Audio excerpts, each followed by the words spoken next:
Eu te saúdo com a paz do Senhor. Lição número 12 da classe de adultos, a promessa de vida abundante. Fique aqui comigo e nesta aula, entre uma coisa e outra, eu vou te esclarecer acerca do que muitas pessoas dizem que o diabo veio para matar, roubar e destruir. Texto áureo: eu sou a porta, se alguém entrar por mim, salvar-se-á, e entrará e sairá, e achará pastagens. O ladrão não vem senão a roubar, a matar e a destruir. Eu vim para que tenham vida e a tenham com abundância. João capítulo 10, versículos 9 e 10. Verdade prática. O Senhor Jesus tem uma promessa de vida abundante para quem se relaciona com Ele de maneira plena. Então temos aqui uma questão interessante sobre vida abundante. A vida abundante é aquela vida que não é que você terá riquezas. Pode ser que você tenha, mas não é aqui o ponto.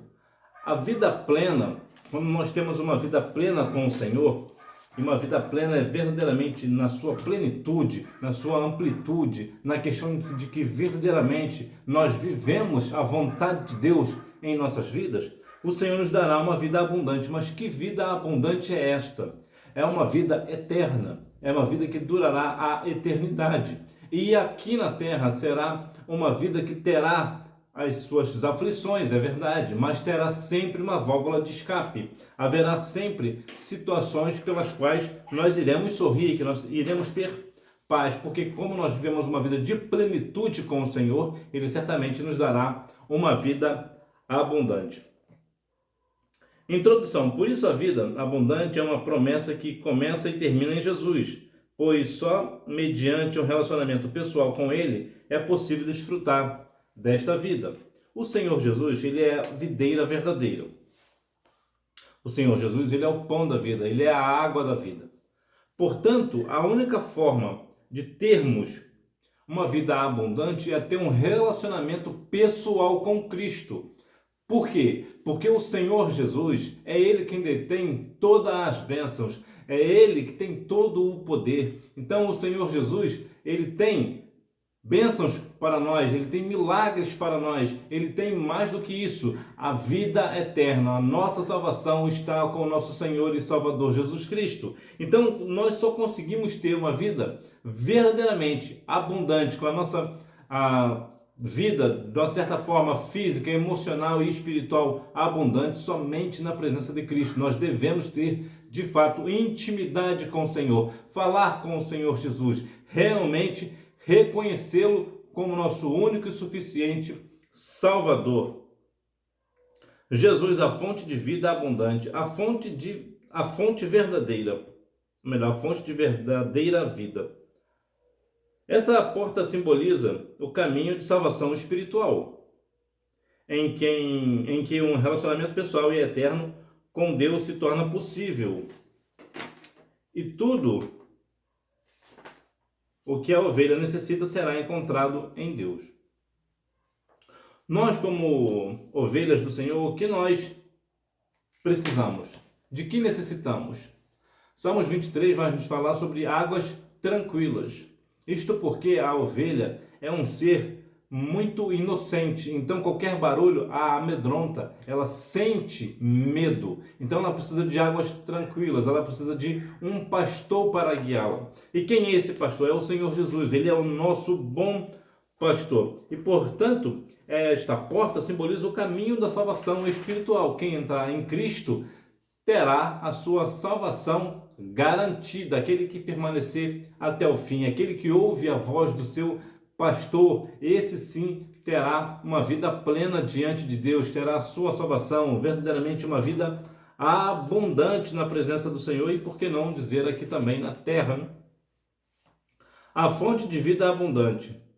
Nos versículos 8 e 10 de João 10, nosso Senhor faz um contraste entre Ele, que é a porta, e os outros que vieram antes dele, identificados como ladrões e salteadores, que apenas trazem roubo, morte e destruição. Nosso Senhor, pelo contrário, veio trazer vida no lugar da morte e vida com abundância.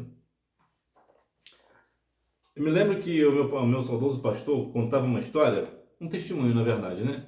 na verdade, nem um testemunho, era uma situação que aconteceu. Eles foram visitar uma irmã que estava enferma no hospital e logo uns dias depois ela partiu para a eternidade. Mas quando ela chegou, quando as pessoas chegaram lá, a comissão de visita chegaram lá e viu a situação pela qual aquela irmã estava, eles começaram a sentir dó da irmã. E alguns até se entristeciam e ficava notório em seus semblantes que estavam tristes de ver aquela irmã naquela situação. A qual aquela irmã olhou para eles, sorriu e disse: por que vós entristeçais os vossos corações? Eu sou do Senhor. E ela mostrou ali uma vida abundante. Ela numa situação deplorável, difícil, né, de um estado de doença possivelmente terminal, que logo em seguida ela partiu para a eternidade devido a essa enfermidade. Mas ela estava alegre, ela estava abundante. O que isso traz para nós? Que independente do que nós estamos passando, pelo deserto que nós estamos passando, nós sempre temos uma alegria no nosso coração. Nós sempre temos verdadeiramente a fonte de vida abundante dentro de nós, que é o nosso Senhor e Salvador Jesus Cristo. Então veja que aqui tem um ponto específico que eu quero te trazer, um esclarecimento, que é sobre essa questão de ladrões e salteadores. É importante observarmos e realmente saber que realmente o diabo ele veio para matar, ele veio para roubar e destruir. No entanto, no texto de João, capítulo 10, não está se referindo ao diabo. Tanto não está que tudo que fala aqui fala no plural, fala de ladrões. Veja que só existe um diabo, não existe mais de um. Então, por que aqui o texto fala de ladrões e salteadores? Sempre fala no plural, de mercenários, sempre no plural. Por quê? Porque o texto não está se referindo a Satanás, não está falando do adversário, mas está falando de pastores mercenários, de pessoas, né, que se fingem ser pastores, mas são ladrões e salteadores. São lobos vestidos de cordeiros, né, vestidos de ovelhas, que estão enganando as ovelhas do Senhor. Portanto, é bom deixar claro que o texto aqui em questão não fala, mais uma vez, da questão do diabo. O diabo não está aqui inserido na questão de João 10. Aqui, verdadeiramente, aqui também pode até colocar também a questão dos falsos profetas, dos falsos mestres, né?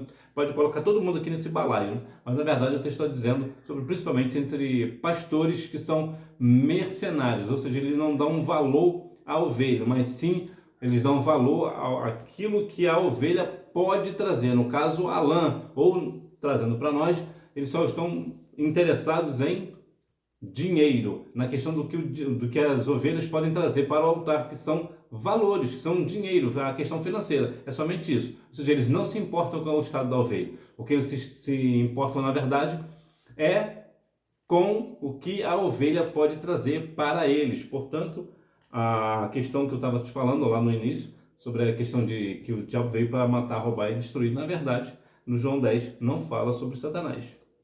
A fonte de amor.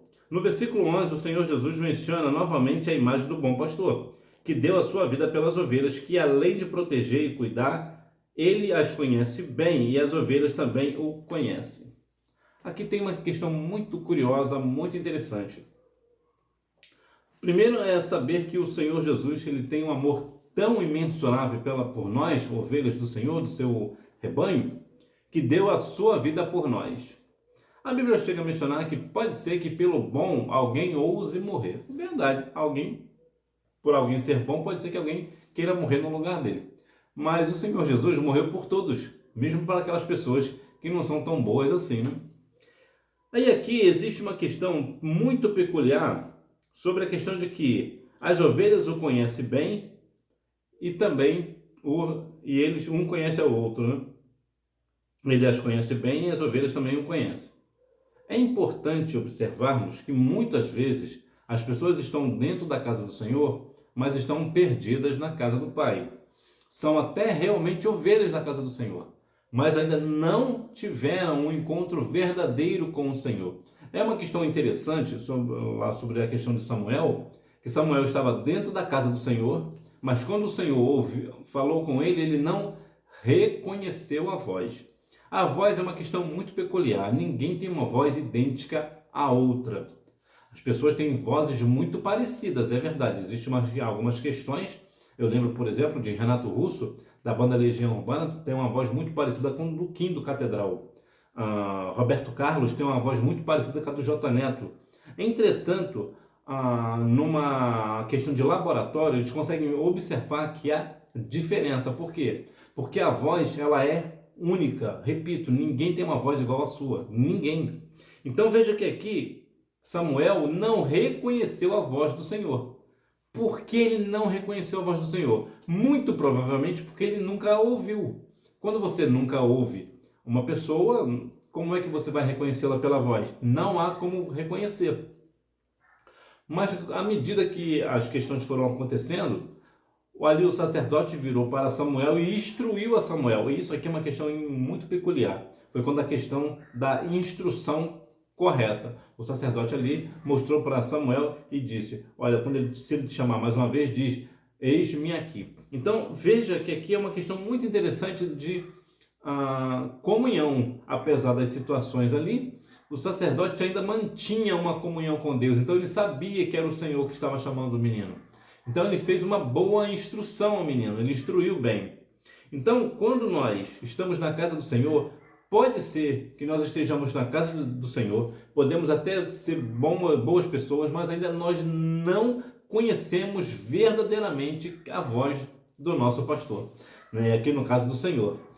Por quê? Porque muitas vezes nós estamos presos a questões religiosas, nós estamos presos a questão sociais, a questão às vezes até mesmo espirituais, mas nós na verdade não estamos prestando atenção no que verdadeiramente como é a voz do Senhor. Como é quando eu sei que o Senhor está falando ao meu coração, quando o Senhor está falando comigo, como é a sua voz. Então é importante que nós venhamos ter esse discernimento. Porque quando nós temos discernimento, quando acontece algo na casa do Senhor e alguém fala que o Senhor disse, nós sabemos por discernimento se aquela voz é de fato do Senhor ou não. Por quê? Porque nós conhecemos a voz do nosso Senhor.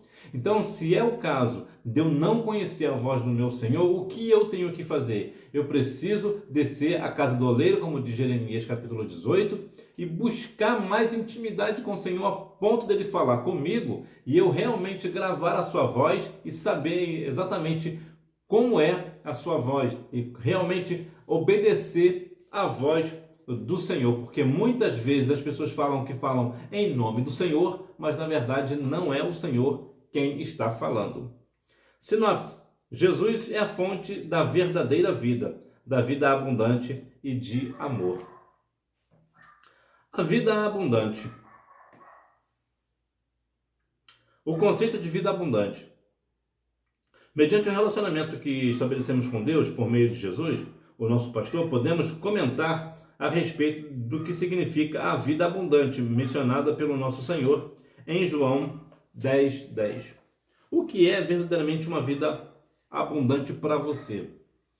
Quando observamos as questões, por exemplo, lá do livro de Lucas, quando aquele homem, ele preparou lá o seu celeiro e disse o quê? Eu vou aumentar o meu celeiro, porque ele teve uma boa colheita, e eu vou folgar. E o que aquela voz veio dizendo para ele? Louco, hoje te pedirão a sua alma. O que tens preparado? Para quem será? Veja que ele estava com a vida abundante.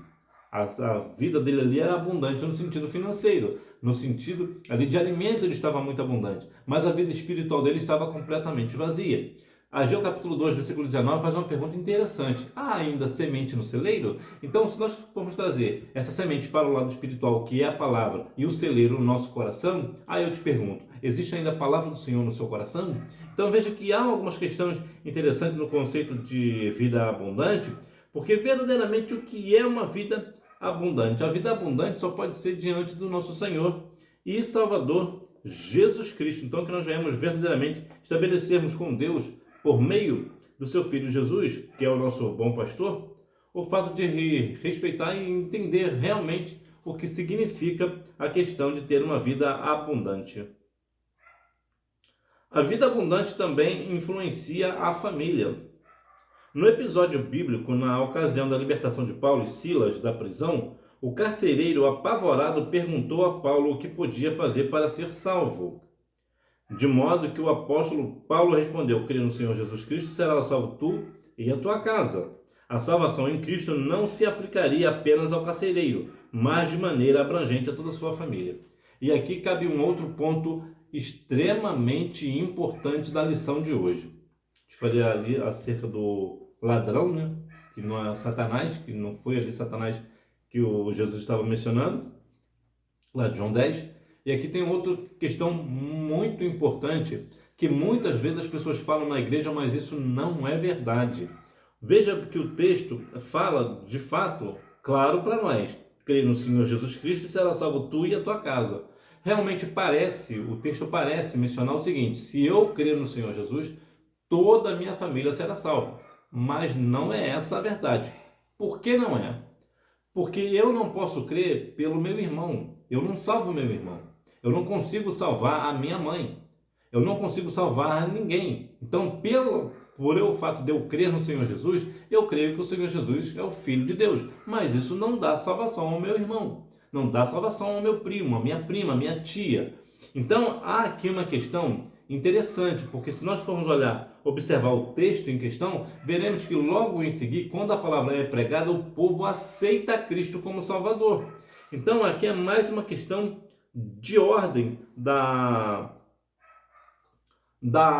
do texto. Poderia, por exemplo, crê no Senhor Jesus, a tua casa, e serás salvo. Pode ser isso também. Aqui é mais uma questão de tradução. Porque se nós formos pegar as questões bíblicas, observa que ninguém pode salvar outra pessoa. O que pode acontecer é o seguinte: eu crer que o Senhor Jesus vai salvar a minha família. Mas essa minha família só será salva se eu pregar a palavra para elas e elas realmente crerem que realmente o Senhor Jesus é o Cristo. Se elas não crerem, ainda que eu tenha a maior fé do mundo, a minha família não será salva. Então isso é importante. Lá em Josué capítulo 24, versículo 1, parece o versículo 15, o Josué diz o seguinte: eu e minha casa serviremos ao Senhor. Ali ele não estava aceitando a Cristo, vamos assim trazer para nós, pela família dele. Aquilo ali foi uma questão de posicionamento. Ali estavam uma disputa, vamos assim dizer, né, que cada um estava seguindo aos seus deuses. Então ele se posicionou: vocês seguem os deuses que vocês quiserem, mas eu e minha família estamos servindo ao Senhor e continuaremos servindo ao Senhor. Então aquilo ali foi só uma questão de posicionamento, porque muitas vezes as pessoas fazem confusão, e é bom deixar esse negócio claro para que não haja assim até uma descrença. Porque veja, as pessoas dizem assim, eu digo assim: se eu crer no Senhor Jesus, toda a minha família será salva. Aí o que acontece? Eu creio de todo o meu coração e alguém da minha família parte para a eternidade sem salvação. O que vai acontecer aqui comigo? Duas coisas. Ou eu vou pensar que eu não estou crendo no Senhor, eu não sou uma pessoa de fé, ou eu vou pensar que a palavra está mentindo para mim. Então veja que aqui há uma questão muito clara, de nós deixarmos isso bem claro, para que não haja assim uma forma de interpretação errada da palavra, para que não haja assim uma forma das pessoas terem desesperança na palavra. O que nós devemos fazer verdadeiramente é esclarecer o que a Bíblia diz, para as pessoas verdadeiramente ter esperança. Então, portanto, o que nós temos que fazer? Eu preciso crer que o Senhor Jesus, Ele é o Cristo, Ele é o meu Salvador. Eu também creio que o Senhor pode salvar a minha família. Então, o que eu faço? Eu prego a palavra para a minha família. E segundo o Espírito Santo, 16:8 de João, que convence o homem do pecado, da justiça e do juízo, eles vão aceitar a Cristo como Salvador. Se eles estiverem com o coração fechado e não aceitar a Cristo como Salvador, de nada acontecerá. Eu vou fazer a minha parte, é verdade, mas eles não aceitarão a Cristo como Salvador.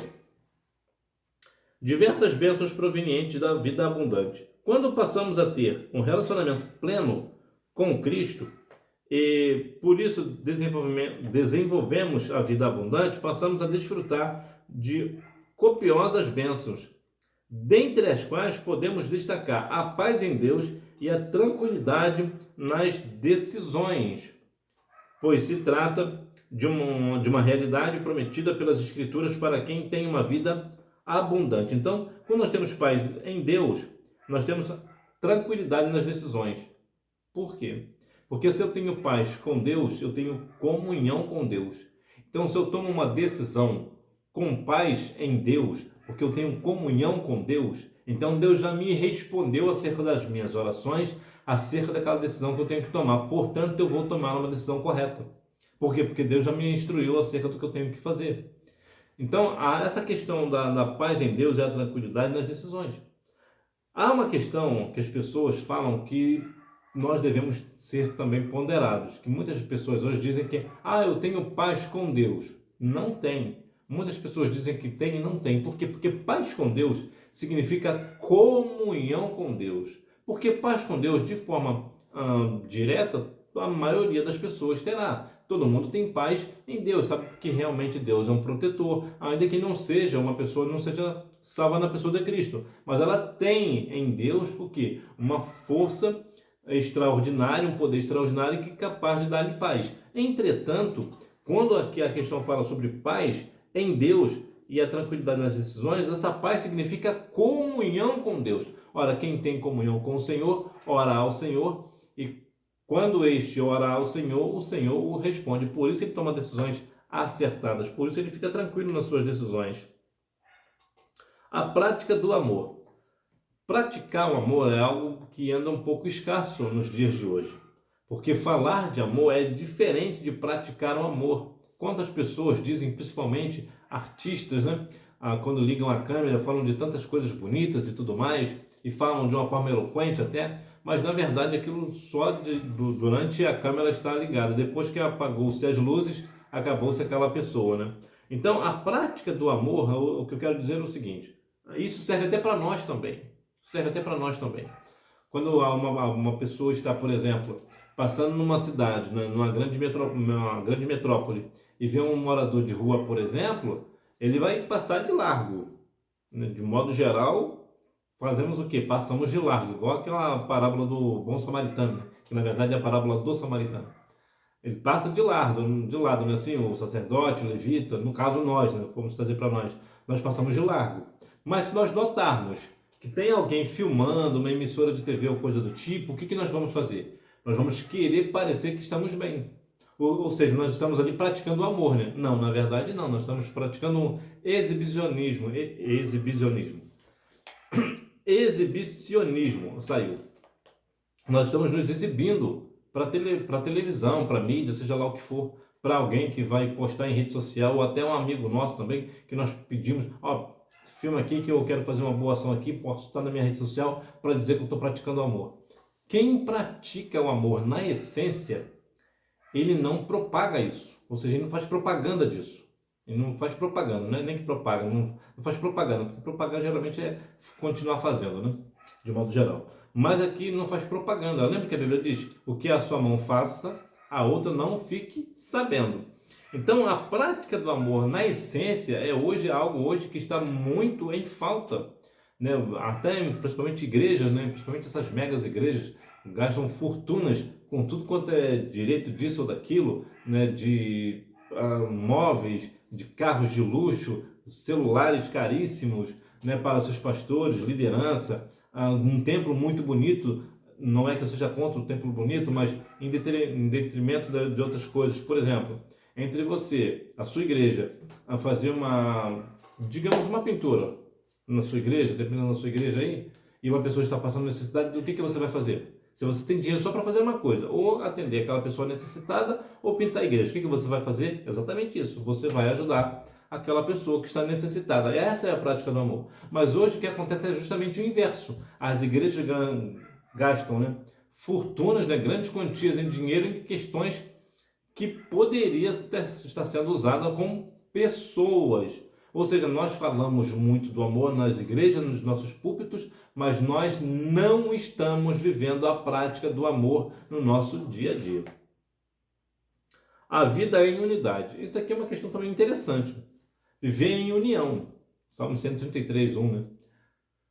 Viver em união não é eu estar na sua casa todos os dias, ou você estar na minha casa todos os dias. Isso não é união. Isso, na verdade, muitas vezes será uma inquietação, né? Será um constrangimento, dependendo das circunstâncias, não é assim? Há algumas pessoas que chegam na sua casa que às vezes você tem vontade que aquela pessoa vá logo embora porque não chegou num bom horário, não é assim, de modo geral? A questão de viver em unidade, independente da distância, nós estamos em comunhão um com o outro, nós temos algo em comum, que é o nosso Senhor e Salvador Jesus Cristo. Nós temos harmonia um com o outro. Você tem um ponto de vista diferente do meu e nós conseguimos conversar de uma forma completamente saudável e harmoniosa, ainda que nossos pontos de vista sejam completamente diferentes. Então isso é o que? Isso é unidade, isso é harmonia. A unidade, a união não está necessariamente em questão de acordos. Eu concordo com o que você fala e você concorda com o que eu digo. Isso não é unidade. Até porque, dependendo das circunstâncias, isso nem é um bom sinal. Isso é uma bajulação. Porque quando eu falo uma determinada situação e você, com tudo que eu falo, você concorda, eu vou começar a entender que você está me bajulando. Por quê? Porque não é possível que uma pessoa consiga ter a mesma opinião de outra pessoa em todos os aspectos. Teremos coisas completamente diferentes. Então eu até costumo dizer que na minha igreja, não na minha igreja, né? Na sede da minha igreja tem um irmão que ele pensa muitas coisas muito diferentes de mim. Nós quase em tudo nós divergimos, né? Somos diferentes. Mas há um respeito entre eu e ele. Ele é um diácono da casa do Senhor e nós conseguimos ter horas de conversa sem nenhum tipo de briga ou porfia ou coisa do tipo. Por quê? Porque nós vivemos em unidade. Claro, temos alguns pontos em comum, mas nós temos mais coisas incomuns do que comuns. Então veja que há uma questão aqui de unidade, ou seja, unidade não é você concordar com tudo que se fala a você. Unidade tem mais a ver com respeito, com harmonia, com compreender, se colocar no lugar do outro. O cultivo da esperança. Cultivar a esperança hoje é uma questão que parece também que está em falta, né? Principalmente na questão cristã, na questão espiritual, por exemplo, a perseverança, ou melhor, o cultivo da esperança. Hoje, se você observar, há algumas bênçãos espirituais que muito cristão ainda não alcançou. Mas será que essa pessoa continua cultivando a esperança de alcançar essas bênçãos? Porque ter a vida abundante não é ter uma vida rica aqui nesse lugar, aqui nesse mundo. Se puder ser rico, melhor, né? Mas não é esse o ponto. A vida abundante, nós temos uma vida alegre, uma vida no Senhor, uma vida verdadeiramente cheia de amor para com o próximo, verdadeiramente viver em união. Isso verdadeiramente é uma vida abundante. Então a perseverança hoje na paciência, ou melhor, o cultivo da esperança, hoje o que de modo geral as pessoas pensam? As pessoas cultivam a esperança naqueles bens materiais e em outras questões também. Victor Hugo dizia que a esperança seria o maior dos sentimentos humanos se não houvesse o desespero. E quantos cristãos hoje estão desesperados por situações? Eu trabalhei com um irmão, né, com um diácono, que às vezes eu parava e conversava com ele, olha, a sua postura aí não está uma postura correta. Chamava ele à parte. Por quê? Porque às vezes acontecia alguma coisa alarmante em algum lugar do mundo e ele já entrava em desespero, já não tinha mais esperança na vida. Ele parecia que aquilo ia atingir a vida dele. Ele era um pouco mais velho do que eu, ele tinha cerca de uns 10 ou 15 anos, mais ou menos mais velho do que eu. E eu falava para ele, olha meu senhor, não é assim. As coisas estão acontecendo lá no Japão, o irmão já está morrendo aqui. O senhor não tem mais esperança no Senhor, isso aí não vai nos atingir. E eu conversava com ele de uma forma muito respeitosa, pela qual uma pessoa que eu gostava muito, que eu admirava muito, infelizmente já partiu para a eternidade. Inclusive esse mês faz 2 anos que ele partiu para a eternidade. E eu conversava muito com ele a respeito dessas coisas, porque muitas pessoas dentro da igreja hoje, inclusive no ministério, que não cultivam mais a esperança da volta do Senhor Jesus, não cultivam mais a esperança de que, ainda que o mundo esteja perdido lá fora, eu tenho esperança de que o Senhor Jesus vai me livrar desse negócio, eu não vou passar por esse negócio, porque eu sou do Senhor, isso aí só acontece com pessoa ímpia, e eu sou de Jesus. Então as pessoas perderam a esperança no Senhor. A perseverança na paciência. Eu confesso que essa questão aqui, para mim, já é uma questão que me pega um pouco. Por quê? Porque geralmente eu não tenho muita paciência com as coisas. Eu sou um pouco apressado, vamos assim dizer. É claro que tem muitas coisas que eu tenho uma certa paciência e tudo. Eu sou bem tolerante com certas coisas. Mas, de modo geral, eu não tenho muita essa perseverança na paciência. Principalmente com injustiças, por exemplo. Não é possível que isso vá acontecer na igreja, por exemplo, quando se faz reunião, geralmente eu sou a primeira pessoa a falar, porque eu perco a paciência com muita facilidade. E é algo que, de uns tempos para cá, eu tenho até melhorado bastante, né? Já tenho conseguido já me manter calado em algumas reuniões. Às vezes eu já chego eu vou para as reuniões, eu já chego, já saio de casa pensando, Senhor, não me deixa falar não, deixa eu quietinho, não deixa eu explodir não, deixa eu me segura. Por quê? Porque muitas vezes, por melhor que sejam as minhas intenções, quando nós falamos de uma forma que não está aqui perseverando na paciência, eu posso falar algo que vai ofender. E isso é ruim. Então, de uns tempos para cá, eu até tenho melhorado bastante. Eu concordo que eu tenho melhorado muito. Mas realmente é uma questão que eu preciso realmente perseverar na paciência. Até porque a paciência ela é um dom. Quando nós temos paciência, nós alcançamos as coisas com muito ah, mais graça. Nós alcançamos as coisas com menos trabalho. Porque tem situações que você não tem culpa daquilo ser demorado. Por exemplo, eu vou te dar um exemplo bem prático. Você vai ao médico. Você marca, eu digo médico pelo SUS, né, que só misericórdia. Você vai e marca um médico específico para você cuidar da sua saúde, por exemplo. O que acontece? Você chega no médico, tu vai ao posto de saúde, o posto de saúde te manda um encaminhamento para aquele médico, aí tu vai para aquele médico, chega lá, tu vai ter que marcar uma outra data, que aí às vezes o posto de saúde vai ligar para você e só o sangue de Cristo sabe quando é que aquela pessoa vai ligar. Recentemente teve um caso que uma moça chegou no SUS para tratar uma situação e hoje, mais de 30 anos depois, ainda não resolveram o problema. Olha que distância.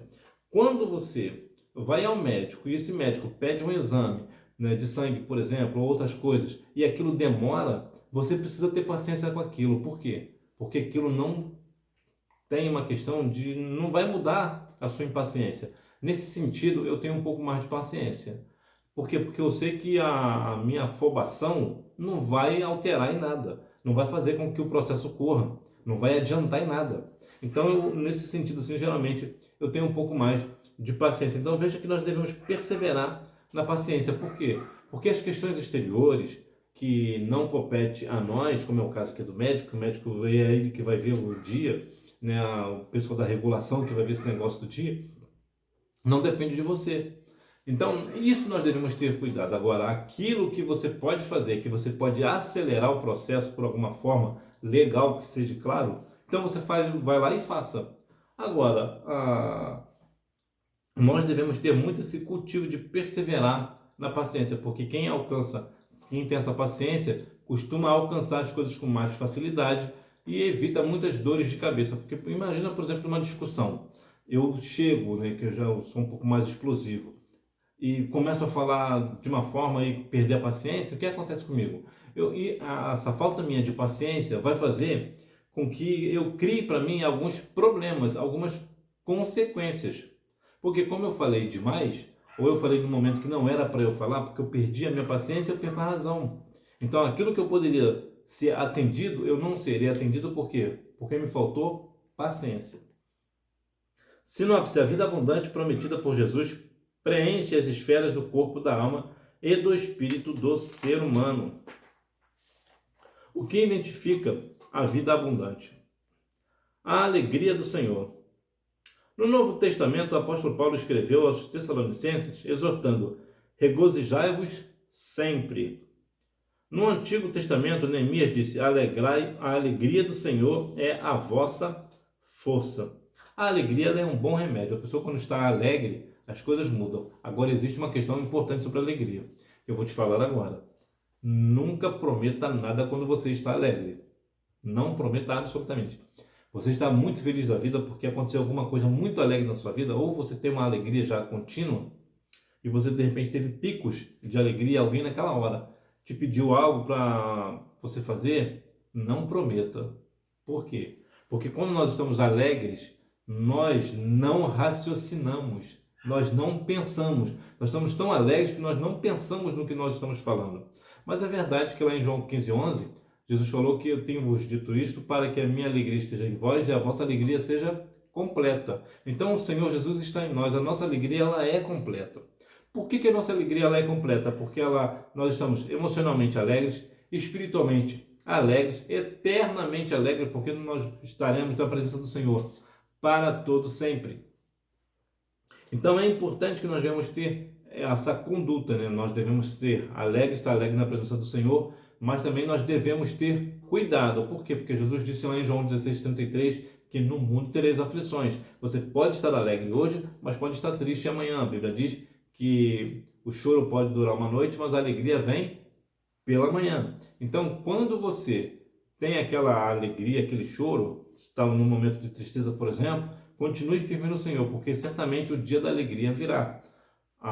O choro pode até durar uma noite, mas ele não será eterno. A sua tristeza não vai ser para todo sempre. Por que não? Porque você é do Senhor.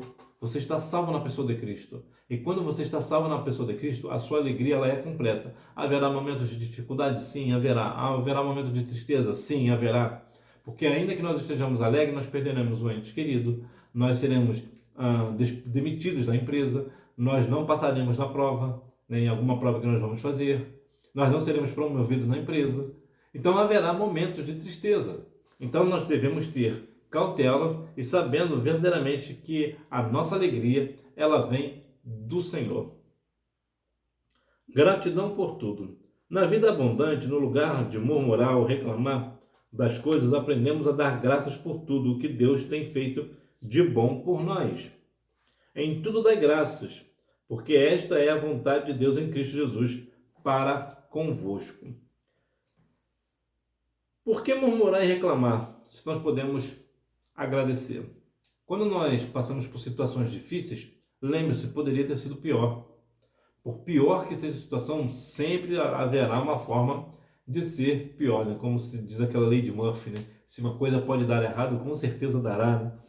Mas aqui para nós, de uma certa forma, há situações que nós passamos, que por exemplo, veja por exemplo a vida de Jó. Jó perdeu toda a sua fortuna, perdeu 7 filhos e 3 filhas, mas poderia ter sido pior, não poderia? Claro que poderia. Como? Ele poderia ter perdido a esposa. Olha que situação de Jó. Mas ainda assim poderia ter sido pior. Então, independente das nossas circunstâncias, sempre poderá ter sido pior. Então, muitas vezes, nós entristecemos, nós ficamos em situações e murmuramos até. E às vezes murmuramos por coisas tão pequenas. Lembra lá de Jonas? Jonas se entristeceu, ficou triste, porque foi dormir, crescer uma planta e no dia seguinte aquela planta morreu. Ele já ficou triste. Olha que bobagem, já começou a murmurar por causa de uma bobagem, porque uma planta nasceu e morreu. E quantas vezes nós estamos assim também? Nós, ao invés de agradecermos ao Senhor as coisas que nós temos recebidas do Senhor, o que nós fazemos? Nós murmuramos, nós reclamamos, nós falamos, Senhor, tudo eu, por que isso aconteceu comigo? Poderia ter acontecido com alguém, justo eu, que estou na tua presença, justo eu. É justamente você mesmo, sou justamente eu que acontece, é justamente conosco, é conosco que as coisas vão acontecer. Por quê? Para ver também a nossa gratidão ao Senhor. Então nós devemos ser gratos ao Senhor. Sempre quando se fala de gratidão, eu lembro muito do caso do Sanrim. Sanrim tinha uma filha, eu gosto muito de contar essa história porque eu achava muito edificante. E ele tinha uma filha de cerca de 5 anos, e no dia de Natal ele já tinha preparado a árvore de Natal e colocou vários presentes para aquela menina, né? Ela era filha única. O intuito de Sanrim era que quando aquela criança chegasse, ela visse o presente e abraçasse o pai.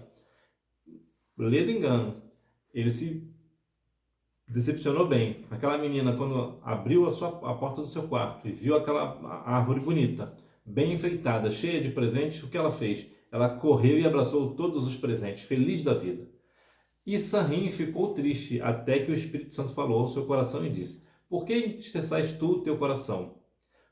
Por causa disto, eu, o Senhor, dou presentes todos os dias para os meus filhos, mas eles também não me agradecem. Não é o nosso caso? Quantas vezes o Senhor tem feito coisas por nós, mas nós não somos agradecidos. Lá em Lucas 17 fala sobre a respeito de 10 leprosos, que fala que 10 foram curados, mas somente um voltou para agradecer. Aí eu quero te perguntar e você não precisa responder. Você faz parte desse grupo que volta, né, desse único, na verdade, que voltou para agradecer, ou você faz parte dos 9 que é mal agradecido? Quando nós somos agradecidos ao Senhor, as bênçãos são maiores. As pessoas tendem a presentear pessoas agradecidas. Imagina, por exemplo, que você presenteie um amigo seu, uma amiga sua, e ela faça pouco caso do presente que você deu a ela e não agradeça, por exemplo. Qual é a tendência? A tendência é que no próximo ano você nem lembre do aniversário dela.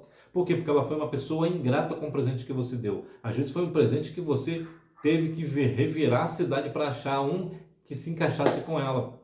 Mas aquela pessoa fez pouco caso. E assim também é o Senhor. Quando nós não agradecemos por algo que Ele fez, até por uma situação que nós passamos que poderia ter sido pior, quando nós não agradecemos ao Senhor, é exatamente essa tendência. É claro que Deus, Ele não é maldoso nessa parte humana. Mas quando nós não somos agradecidos ao Senhor, o Senhor mesmo que retira as bênçãos de nós, vamos assim dizer, porque somos ingratos. Então nós devemos ser gratos ao Senhor por tudo aquilo que o Senhor tem feito por nós. Vida no Espírito, vida de oração. Na vida abundante, o Espírito Santo preenche o crente. A Bíblia diz que para viver no Espírito devemos estar inclinados às coisas do Espírito. Então é preciso ser cheio do Espírito e andar nele para termos a vida plena. A vida abundante no Espírito. A Bíblia diz lá em Efésios 5,18, né? Não vos embriagueis com vinho em que há contenda, mas enchei-vos do Espírito. Preencher o crente. Nós somos vaso. E o que tem dentro deste vaso? O que tenho dentro de mim, dentro do meu coração, é o Espírito Santo? Quando eu tenho o Espírito Santo dentro de mim, eu sou uma pessoa abundante, eu sou uma pessoa cheia da graça, né? O Senhor, eu verdadeiramente estou vivendo no Espírito. Eu falo as coisas, sou direcionado pelo Espírito. Mas se eu não estou buscando, né, não estou de acordo com as questões, né, inclinado para as coisas do Espírito, então eu sou uma pessoa vazia. Eu sou extremamente vazio, eu sou cheio de mim mesmo. Então, muitas vezes, as pessoas hoje estão dentro da igreja e ainda não se deram conta deste negócio. Nós devemos estar inclinados para as coisas do Espírito. E quais são essas coisas do Espírito? A oração. Devemos buscar uma vida de jejum, de leitura da palavra, nos desviar do pecado. Porque não adianta também uma pessoa ter uma vida de oração e não ter vigilância acerca de questões de pecado. A pessoa vê o pecado ali e quer fazer igual o povo, né? Quer abraçar com tudo. Não é assim. Viver no Espírito é uma questão de separação. Lá em 2 Reis, capítulo 4, versículo 4, fala que aquela vasilha que estiver cheia é colocada à parte, ela é separada. E nós devemos fazer exatamente isso. Quando nós estamos cheios, nós somos separados, nós somos diferentes, nós temos lugar de destaque. Destaque para quem? Destaque para o Senhor. O Senhor está nos observando e até mesmo as pessoas nos observam. Sabe que nós somos diferentes. Por quê? Porque nós estamos cheios do Espírito. Então nós devemos viver uma vida no Espírito, cheia do Espírito, para que verdadeiramente nós devemos ter uma vida plena em Cristo, completamente plena. Quando muitas vezes acontece, talvez já tenha acontecido na sua vida, de estar passando uma situação de um vizinho, estar passando uma situação de uma pessoa que está endemoniada, o que ela faz? Ela vai procurar quem? Vai procurar aquela pessoa que ela vê que é cheia do Espírito. Ela vê que aquela pessoa é diferente. Então faz o quê? Ela bate na sua porta. Olha, meu filho, a minha filha, o meu amigo está ali completamente atormentado, está endemoniado. Você pode ir lá expulsar o demônio? Por quê? Porque ele sabe que você tem autoridade. Porque você vive uma vida plena com o Senhor Jesus. Então nós devemos buscar as coisas que são de cima, como nos diz Colossenses capítulo 3. Né? Nós devemos realmente buscar ao Senhor com todo o nosso coração, buscar as coisas que são do Espírito, porque o Espírito sempre tem uma contenda com a nossa carne. Então, o que é que vai sobreviver? Aquela que eu alimentar mais. Se eu alimentar mais a carne, verdadeiramente o Espírito Santo não vai ter espaço para ele. Mas se eu alimentar mais o Espírito, e como é que eu alimento o Espírito? Exatamente fazendo isso, buscando o Senhor em oração, descendo da casa do oleiro, como diz Jeremias capítulo 18, buscando o Senhor em jejum, como diz Isaías 58, né? Um jejum pleno, não tem esse negócio de jejum de doces, né? Jejum de internet, nunca vi isso. Não existe esse negócio. O nosso jejum, ele não é somente de não comer e não beber. É também de não falar mal de ninguém, de não trabalhar e mesmo, inclusive, de não namorar. Veja que a questão ali é bem completa. A questão ali de Isaías 58, quando fala a respeito do jejum. Então nós devemos buscar as coisas do Espírito. Está tendendo para as coisas do Espírito. Se tem uma consagração, eu irei. Se tem uma vigília, eu irei. Claro, dentro das minhas possibilidades, né? Há algumas situações pelas quais não dá tempo, ou há outros compromissos. As pessoas podem dizer que não dê tempo, mas você pode ir. Então você vai na consagração, você vai na vigília, você sobe monte, você vai dando glória, e vai para a escola bíblica dominical, e vai para a curso de doutrina, vai se enchendo da palavra, se enchendo do Espírito, buscando ao Senhor enquanto se pode achar, invocar enquanto Ele está perto. Então, verdadeiramente assim você terá uma vida no Espírito, que é uma vida de oração. Sinopse: o que identifica a vida abundante são a alegria do Senhor, a gratidão e a vida cheia do Espírito. Conclusão: o Senhor Jesus é a fonte da vida abundante, pois Ele mesmo nos prometeu.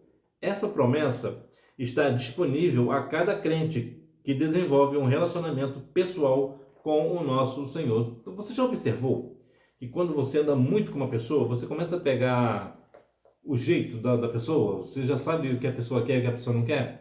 E em determinada situação, dependendo do convívio, até algumas coisas que ela fazia, que ela faz, você começa a fazer também, não é assim? Porque nós temos tanta questão ali de estar junto, né? A gente começa a pegar as mesmas coisas, os mesmos hábitos, não é assim? Assim também é com o nosso Senhor. À medida que nós estamos verdadeiramente vivendo uma vida plena com Ele, andando realmente com Ele em comunhão, nós ficamos igual a Ele. 1 Coríntios 11, capítulo 1, né? Versículo 1 Coríntios capítulo 11, versículo 1. Sejam os meus imitadores, assim como eu sou de Cristo. Existe uma palavra, uma passagem interessante lá em Gênesis, deve estar lá no capítulo 5, versículo 24, fala sobre Enoque. Veja que é interessante que Enoque estava andando com Deus. Então nós podemos aqui pensar, eu e você, podemos conjecturar que Deus chegou para Enoque e falou assim: Enoque, olha, você está andando tão próximo de mim, você anda tão comigo, você está tão junto comigo que você está mais perto da minha casa do que da sua. Então vamos para minha casa. E o Senhor levou Enoque para o céu. Então veja que há aqui uma questão de comunhão plena ali de Enoque com o Senhor. Ele andava com Deus. Então nós devemos fazer da mesma forma. Nós devemos ter essa comunhão com o Senhor. Para quê? Para nós sermos parecido com Ele. Lembra que você tem a mente de Cristo? Como você tem a mente de Cristo, você busca as coisas que são do Senhor. Você busca as coisas de Jesus. Então você começa a se parecer com Cristo. Você começa a pensar como Cristo pensaria. Então isso faz com que você tenha o quê? Uma vida abundante. Por quê? Porque toda a abundância da vida está em nosso Senhor e Salvador Jesus Cristo, sendo ela uma vida abundante espiritualmente, fisicamente ou emocionalmente. A nossa vida abundante e também na questão financeira, né? Jesus falou lá em João 15,5: sem mim nada podereis fazer, e nada é nada mesmo, né? Nós nem respiramos se não for pelo Senhor. Então, a nossa vida abundante, a nossa saúde, tudo ela vem do Senhor, é o Senhor Jesus. Então que nós venhamos verdadeiramente nos enchermos do Espírito Santo, sermos gratos ao Senhor por todas as coisas que Ele tem nos feito e ainda fará, ainda estaremos com Ele para toda a eternidade, que nós venhamos verdadeiramente sermos gratos ao Senhor, buscando e adorando a Ele em espírito e em verdade. Revisando o conteúdo, número 1. O Evangelho de João, no capítulo 10, apresenta o Senhor Jesus como o bom pastor. Número 2. O nosso Senhor Jesus. Número 3. Quando passamos a ter um pleno relacionamento com Cristo, passamos a desfrutar de copiosas bênçãos, a paz em Deus e a tranquilidade nas decisões. João 14, 27, Romanos 5, 1. A prática do amor, João 13, 34 e 35. A vida em unidade, Salmos 133, Gálatas 5, 13 ao 15. O cultivo da esperança, Romanos 5, 5. A perseverança na paciência, Lucas 21:19, Romanos 5:4.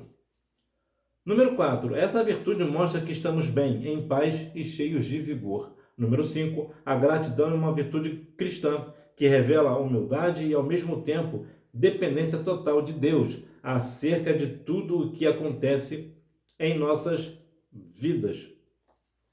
Então, que nós vemos verdadeiramente viver a nossa vida de amor, da prática do amor, na verdade, né? Praticar o amor, viver realmente uma vida humilde diante do Senhor e diante dos homens, que nós venhamos verdadeiramente, e humilde aqui, eu sempre gosto de deixar isso claro, humildade não é pobreza. Há pessoas ricas que são humildes e pessoas pobres que não são. Então, humildade não é riqueza. Humildade é mais uma questão de simplicidade. A humildade tem mais a ver com deixar a pessoa... Vou te dar um exemplo prático aqui sobre humildade. Imagina que você é muito bom no que você faz, independente do que você faz, e uma outra pessoa que você nunca viu vai te dar um conselho acerca daquilo que você faz com muita perfeição, com muita excelência. O que você faz? Você para e ouve a pessoa, você dá crédito a essa pessoa. Por que você fez isso? Porque você é uma pessoa humilde. Porque senão você seria uma pessoa soberba, grosseira. Está querendo me ensinar? Eu faço aqui a minha vida inteira, não é assim que muitas pessoas respondem? Então a humildade, ela tem a ver com o sentimento, com questões do dia a dia e não com ser rico ou ser pobre. Então que nós devemos verdadeiramente termos a humildade dentro do Senhor de reconhecer o Senhor como o nosso pastor, como o nosso Senhor, realmente reconhecer que somente em Cristo nós teremos uma vida abundante, por isso Ele é digno de toda honra, glória, louvor e adoração, e que a nossa adoração seja em espírito e em verdade. Que Deus em Cristo continue abençoando a sua vida e que você tenha uma vida abundante na presença do Senhor. Tchau!